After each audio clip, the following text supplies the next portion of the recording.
Hey everybody, this is the recap from Washington, D.C. Covered this week and a little bit of last week. I'm going to start out with the untimely passing of Chairman Elijah Cummings from Maryland. From Baltimore is where his district is or was. And he is a giant figure who lived in history and who made history. We didn't always agree on a lot of things, but he was the most decent man that you could know. He was respected throughout Congress. He was a ardent supporter for the things that he believed in and for the people of his district. And he was a very worthy adversary in debate. But I will tell you, when you went to him and talked to him about working on something, he would sit down with you and go through it. And we don't have many people like that in Washington, D.C., and he is going to be sorely, sorely missed. So Chairman Elijah Cummings from the great state of Maryland passed this week. I'm going to start out after that talking about the things that are happening in Turkey and Syria. Now, they started last week, and of course they're coming into this week as well. And this is going to be a little bit of a longer conversation than usual. It is a very complex situation, and I don't want to give it short shrift because of that, but it just is very complicated. Turkey is a NATO ally, so they're one of our allies, and we have certain agreements with them, including what's called the Article 5 requirements. So if they're attacked, we would have to help defend them. And then there are the Kurds, who we have worked with on and off in the Middle East against common adversaries, whether it was Saddam Hussein or most recently it's ISIS. In any case, we had a very minimal number of troops that we had follow ISIS into Syria, particularly a place called Raqqa, which was the headquarters of ISIS, as we were eradicating ISIS. And as they were in Syria, we had these camps that were kind of set up to sequester the ISIS fighters and the relations of the ISIS fighters. At the same time, simultaneously, the Turkish army has always, for generations and generations, have been in a war with the Kurds. And so we're kind of caught in the middle, but we were able to maintain it with relative safety. President Erdogan of Turkey, who I am no fan of at all, and I want to separate him and the government of Turkey particularly from the Turkish people, who are wonderful, but Erdogan, in talking to the president, was interested in attacking into Syria his Kurdish enemies, formerly known as the PKK and the YPG, which are two factions. There's also Kurdish fighters called the Peshmerga, who we work closely with. In any case, we have a very small force there, and as the president described it to me, our forces would be in between the Turkish forces and the Kurdish forces, and we've got, like I said, a very small number of forces. Now, when I say it's complex, I just want you to keep in mind that just a couple months ago in Congress, there was a robust argument and a lot of disagreement about us even being in Turkey. Syria.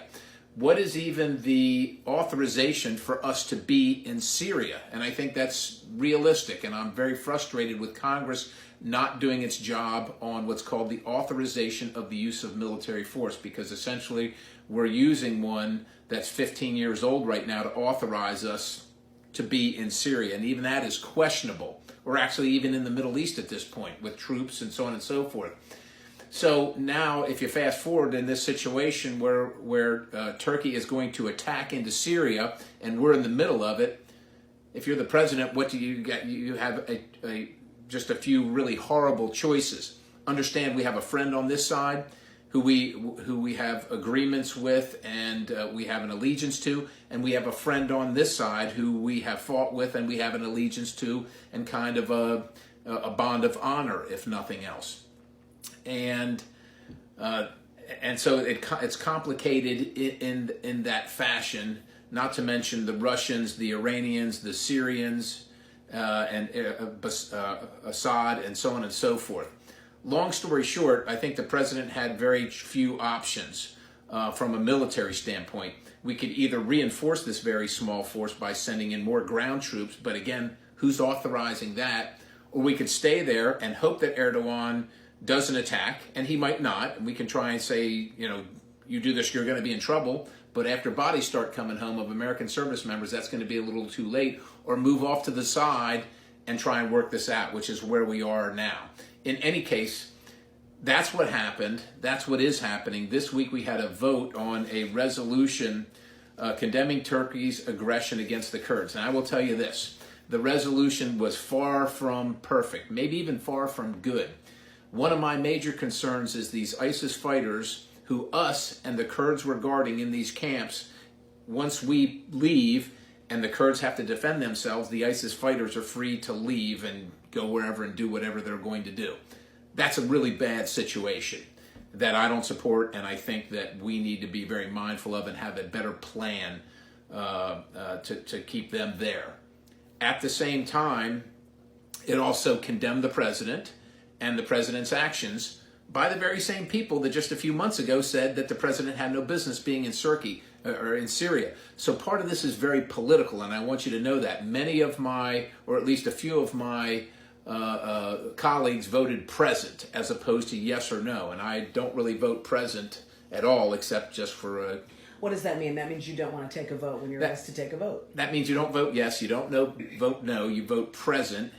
And they saw it Which as... is saying, I'm here, but I'm not going to take a position. Well, because it's an untenable position Right. in a way, right? But I do think that that we probably moved too quickly, and we maybe could have held Turkey off in another way. I do like the diplomatic way of doing it, but Turkey's its own nation, and if they're going to attack, it's going to be hard to justify what our mission is there, what our authorization is of being there, and what do you tell families when their servicemen come home fighting? What is the mission? What is your mission there? So I ended up in voting for it because of my concerns about a resurgent ISIS and all these ISIS fighters being let go. But I will tell you again, I am frustrated, I am concerned, and I'm disappointed in Congress's, and I've offered my own, what's called the authorization of the use of military force. Congress refuses to take it up and to pass it, but uses these instances to pick on either president from either party when they're not willing to make a stand and say, this is what we should be doing in these countries. This is what our mission is. This is what our goal is. But how does the AUMF work?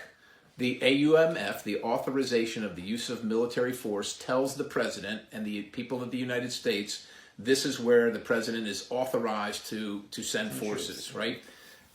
So I'm very troubled by that.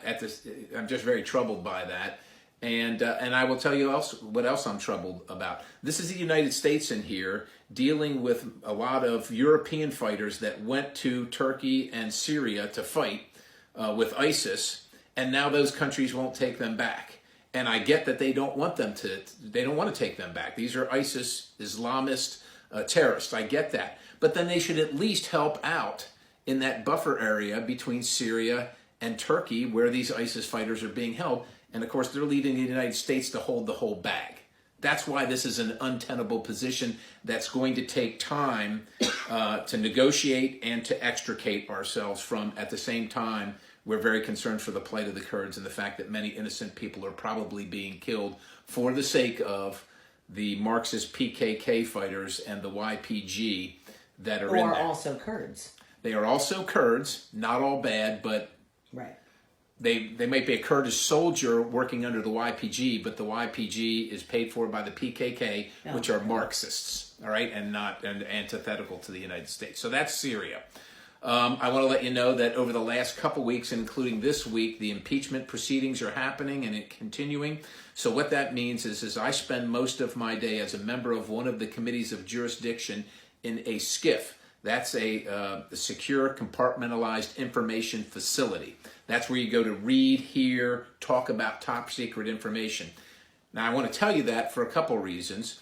One is because we're told at the beginning of these depositions or transcribed interviews that none of the information is top secret or classified. Clarify something. Are they depositions or are they interviews? They are both. Oh. But it depends on the witness and how they come. And quite honestly, in my opinion, this is also political. So depositions come with rules. Transcribed interviews don't come with rules, which are made up at that time. But you also can't call them witnesses unless there are rules. Well, they call them that anyhow. I Yes. mean, I don't know what else to call them. But in any case, so we sit in the skiff for about 8 or 9 hours taking testimony. It's and these are people from the administration, from the executive branch. So this is a legislative branch deposing people from the executive branch. Well, when you go to a deposition, which is where you're being questioned, allegedly, probably about crimes, because this is an investigation, by an attorney, you would think you would have your own attorney with you. Well, the administration is not allowed to send attorneys. So these individuals then have to pay for their own attorney if they want counsel there. And this is all about administration work. So it is, to me, it's clearly completely one-sided. And also in these transcribed interviews and hearings or depositions, we are not allowed to talk about any of the substance of what happened. So what typically happens is the person comes in, before they come in and are sworn, they hand their opening statement off to the press or somebody. So that's their side of the story is now out in the press. And then for the next 8 or 9 hours under questioning, none of that information is available to you, the American people. However, Adam Schiff, who's running this operation, cherry picks certain parts of text and puts it out there. It's not ethical. It is not authorized. But here's the other thing. Adam Schiff is the person who is the one who decides on whether the leak is ethical or not. And so it's a one-way deal. But so that's where I've been listening to various administration officials day after day, 8, 9 hours a day for days and days and days, and it's just going to continue. I will tell you, I can characterize very broadly that the witnesses that we've had so far, save one, have essentially completely obliterated the argument of two things: a quid pro quo, and the fact that the president had conditioned a meeting or money for Ukraine, security money, assistance money for Ukraine, on an investigation of President Biden or his son, looking prospectively, looking out into 2020.